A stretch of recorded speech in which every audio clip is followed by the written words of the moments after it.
আসসালামু আলাইকুম দর্শক, স্বাগত জানাচ্ছি আরটিভি রাতের সংবাদে। আপনাদের সঙ্গে রয়েছে আমি নীরা ফেরদৌস। ভয়াবহ বিমান দুর্ঘটনার শিকার হলো ভারত। এতে মেডিকেল কলেজের ৫ শিক্ষার্থী সহ নিহত হয়েছে ২৪১ আরোহী। তবে অলৌকিকভাবে বেঁচে যান এক যুবক। এরই মধ্যে ২০৪ জনের মৃতদেহ উদ্ধার করা হয়েছে। বিমানটি পাখির আঘাতে বিধ্বস্ত হয়ে থাকতে পারে বলে জানায় বিশেষজ্ঞরা। এদিকে এই বিমান দুর্ঘটনায় নিহত প্রত্যেকের পরিবারকে ১ কোটি রুপি ক্ষতিপূরণ দেওয়ার ঘোষণা দিয়েছে টাটা গ্রুপ। বিস্তারিত রাকিব হাসানের রিপোর্ট। বোয়িং 787 বিমান দুর্ঘটনায় শোকের ছায়া এখন ভারত জুড়ে। গুজরাটের আহমেদাবাদ থেকে লন্ডনের উদ্দেশ্যে ছেড়ে যাওয়ার কয়েক মিনিটের মাথায় বিধ্বস্ত হওয়া বিমান থেকে ২০০-র বেশি মৃতদেহ উদ্ধার করা হয়েছে।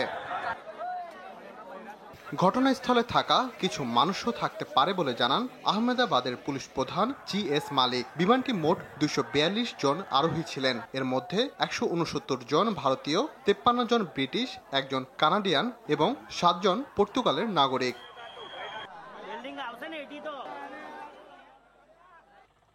দুর্ঘটনাটি ঘটে দুপুরের খাবারের সময় শহরের বিখ্যাত BM মেডিকেল কলেজের হোস্টেলের ওপর। এতে কয়েকজন শিক্ষার্থীও মারা গেছেন বলে জানিয়েছে ভারতীয় সংবাদ মাধ্যমগুলো। এখন পর্যন্ত একজন যাত্রীকে উদ্ধার করা হয়েছে। তার নাম রমেশ বিশ্বাস কুমার। হিন্দুস্তান টাইমসকে তিনি জানান, উড্ডয়নের ৩০ সেকেন্ড পর বিকট শব্দ শুনতে পান তিনি। তারপরেই সবকিছু তছনছ হয়ে যায়। চারপাশে শুধু লাশ আর বিমানের ধ্বংসাবশেষ দেখতে পান তিনি। রাডারের তথ্য অনুযায়ী বিমানটি উড্ডয়নের কয়েক সেকেন্ডের মধ্যে সেটি থেকে সংকেত পাঠানো বন্ধ হয়ে যায়। সেই সময় বিমানটি ৬২৫ ফুট উপরে উঠেছিল। বিমান দুর্ঘটনায় নিহত প্রত্যেকের পরিবারকে ১ কোটি রুপি করে ক্ষতিপূরণ দেওয়ার ঘোষণা দিয়েছে টাটা গ্রুপ। এই দুর্ঘটনায় যাত্রী ও তাদের পরিবারের প্রতি সমবেদনা প্রকাশ করেছে যুক্তরাজ্যের প্রধানমন্ত্রী কিয়ার স্টারমার। সেই সঙ্গে শোক জানিয়েছে পাকিস্তান সহ বিভিন্ন দেশ। রাকিব হাসান, RTV। ভারতে বিমান দুর্ঘটনায় ২৪১ যাত্রীর মৃত্যুতে গভীর শোক প্রকাশ করেছেন প্রধান উপদেষ্টা ডক্টর মোহাম্মদ ইউনূস। শোক জানিয়েছেন বিএনপির ভারপ্রাপ্ত চেয়ারম্যান তারেক রহমান ও বাংলাদেশ জামায়াতে ইসলামীর আমির ডাক্তার শফিকুর রহমান। তারা নিহতদের পরিবারের প্রতি গভীর সমবেদনা জানান। এই দুঃসময়ে ভারতের জনগণ ও সরকারের পাশে থাকার প্রত্যয় ব্যক্ত করেন তারা।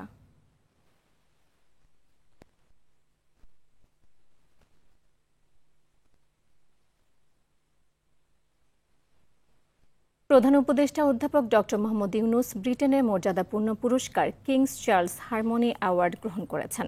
লন্ডনে সেন্ট জেমস প্যালেসে আয়োজিত অনুষ্ঠানে ব্রিটিশ রাজা ৩য় চার্লস প্রধান উপদেষ্টার হাতে এই পুরস্কার তুলে দেন। এর আগে তিনি বাকিংহাম প্যালেসে ব্রিটেনের রাজা ৩য় চার্লসের সঙ্গে দেখা করেন। এছাড়া ওয়েস্টমিনিস্টারের অধ্যাপক ইউনূসের সঙ্গে হাউস অব কমন্সের স্পিকার লিন্ডসে হলের বৈঠক হওয়ার কথা রয়েছে। বৈঠকে দ্বিপাক্ষিক সহযোগিতা, সামাজিক ব্যবসা এবং জলবায়ু পরিবর্তন বিষয়ে আলোচনা হওয়ার কথা রয়েছে। এরপর তিনি একটি মিট অ্যান্ড গ্রিট অনুষ্ঠানে কমিউনিটি নেতাদের সঙ্গে মত বিনিময় করবেন। এরপর UPL লিমিটেডের চেয়ারম্যান জয় শ্রফ প্রধান উপদেষ্টার সঙ্গে সৌজন্য সাক্ষাৎ করবেন।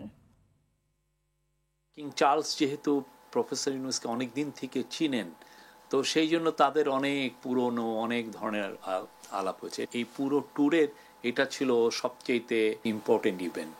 এবং আজকে এই মিটিংয়ে পরে উনি, এটা 11:50 মিটিংটা শেষ হয়ে যায়, উনি ফিরে এসছেন। উনি আবার বিকেলের দিকে আবার বাকিংহাম প্যালেসে যাবেন। তখন কিং চার্লস তাকে king Charles the third harmony অ্যাওয়ার্ডটা দিবেন।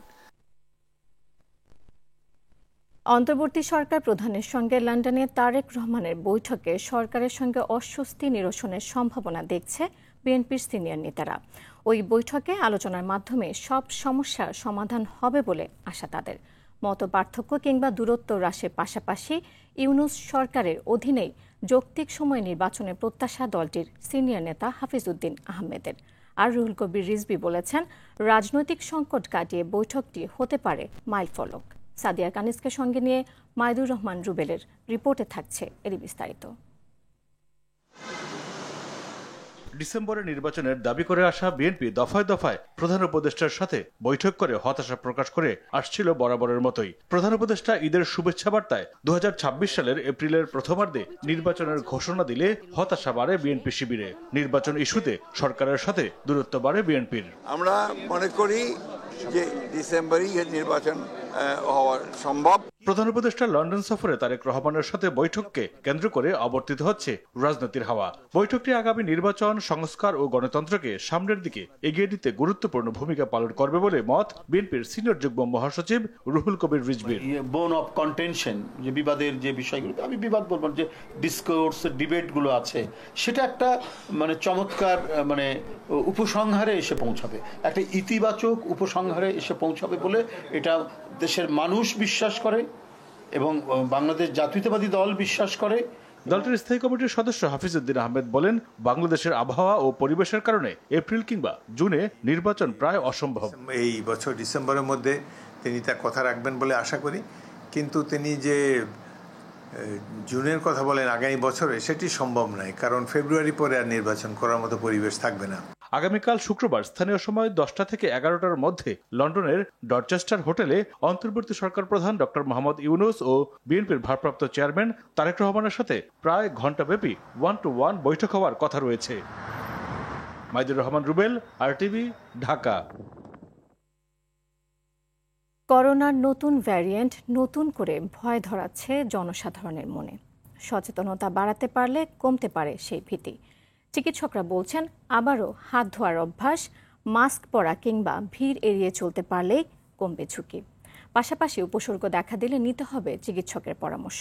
গেল 24 ঘন্টায় দেশে নতুন করে 15 জনের শরীরে করোনা শনাক্ত হয়েছে। সাকিবুর রহমানের রিপোর্টে থাকছে বিস্তারিত।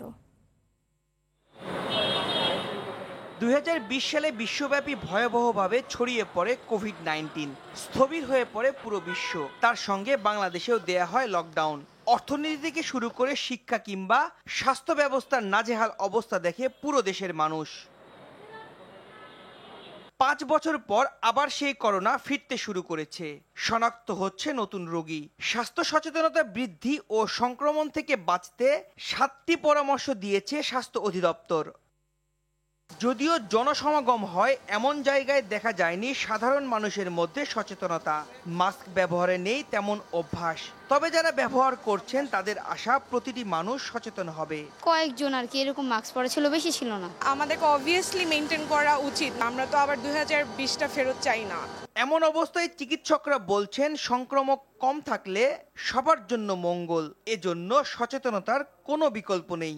সবাইকে সতর্ক করছি আমরা, যাতে স্বাস্থ্যবিধিটা মানে, যদি আমাদের এখনো বেশি পরিমাণে বাড়ে নাই, যেটুকু আমাদের আছে আমরা চাচ্ছি যাতে এর চেয়ে না বাড়ে। সংক্রমণ বেশি বাড়লে আইসিইউ প্রয়োজন হলে তখন ঝুঁকিটা বেশি থাকে। ঝুঁকিটা এড়ানোর জন্য কিন্তু দরকার একদমই সংক্রমণটা কমিয়ে আনা। বিগত বছরের অভিজ্ঞতাকে কাজে লাগিয়ে চিকিৎসকরাও সুচিকিৎসা নিশ্চিত করতে পারবে। উপসর্গ দেখা দিলে চিকিৎসকের পরামর্শ নেওয়ার আহ্বান। হালকা একটু কাশি, হয়তো ওই সিমটম না থাকতে পারে যে সিভিয়ার আকারে, এইরকম যদি হালকা কিছু দেখা দেয় চিকিৎসকের পরামর্শ নেবে। চিকিৎসক তাকে বুঝে দিবে যে হ্যাঁ, তাকে ডেঙ্গু টেস্ট করতে হবে না কোভিড টেস্ট করতে হবে। আবারও সেই 2020 সালের ভয়াবহতা ফিরে না আসুক। স্বাস্থ্যবিধি মানা, উপসর্গ দেখা দিলে পরীক্ষা করা সহ সুরক্ষার অভ্যাসগুলো মানতে পারলেই আতঙ্ক কমে আসবে জনসাধারণের মনে। সাকিবুর রহমান, RTV, ঢাকা। বরিশালে গত 24 ঘন্টায় ডেঙ্গু জ্বরে আক্রান্ত হয়ে এক নার্সিং শিক্ষার্থী সহ 3 জনের মৃত্যু হয়েছে। বৃহস্পতিবার দুপুরে তথ্য জানিয়েছেন বরিশাল বিভাগীয় স্বাস্থ্য পরিচালক ডাক্তার শ্যামল কৃষ্ণ মণ্ডল। 3 জনের মধ্যে বরগুনা জেনারেল হাসপাতালে মারা গেছে 2 জন। তারা হলেন বরগুনা সদর উপজেলার চরপাড়া গ্রামের চান মিয়া ও পৌর শহরের থানাপাড়া এলাকার গোসাই দাস। এছাড়া বরিশাল শের-ই-বাংলা মেডিকেল কলেজ হাসপাতালে ইসরাত জাহান নামে আরেক রোগী মারা যান। এ নিয়ে চলতি বছর এ পর্যন্ত বরিশাল বিভাগে ডেঙ্গু আক্রান্ত হয়ে হাসপাতালে ভর্তি হয়েছেন 2486 জন। গত 24 ঘন্টায় ভর্তি হওয়া 124 জনের মধ্যে বরগুনারই 67 জন। ঈদের ছুটি প্রায় শেষ। গ্রামে পরিবারের সঙ্গে আনন্দ ভাগাভাগি শেষে দেশের বিভিন্ন প্রান্ত থেকে আবারও ঢাকায় ফিরতে শুরু করেছে মানুষ। সড়কে যানবাহনের পাশাপাশি কমলাপুর রেল স্টেশনে যাত্রীর চাপ চোখে পড়ার মতো। শেষ মুহূর্তের ভিড় এড়াতে আগে ভাগে ফিরছেন তারা। ভোগান্তিহীন যাত্রায় স্বস্তি, ঢাকায় ফিরতে পেরে খুশি যাত্রীরা। টিকিট থেকে শুরু করে সার্বিক ব্যবস্থাপনায় নিজেদের সন্তুষ্টির কথা জানান যাত্রীরা। তবে করোনা ভাইরাসের সংক্রমণ প্রতিরোধে স্বাস্থ্যবিধি মেনে চলার নির্দেশনা মানতে দেখা যায়নি খুব একটা। ওয়ানডেতে নতুন অধিনায়ক হিসেবে মেহেদী হাসান মিরাজকে বেছে নিয়েছে বাংলাদেশ ক্রিকেট বোর্ড। শ্রীলঙ্কা সফর থেকেই ওয়ানডে অধিনায়ক হিসেবে দেখা যাবে তাকে।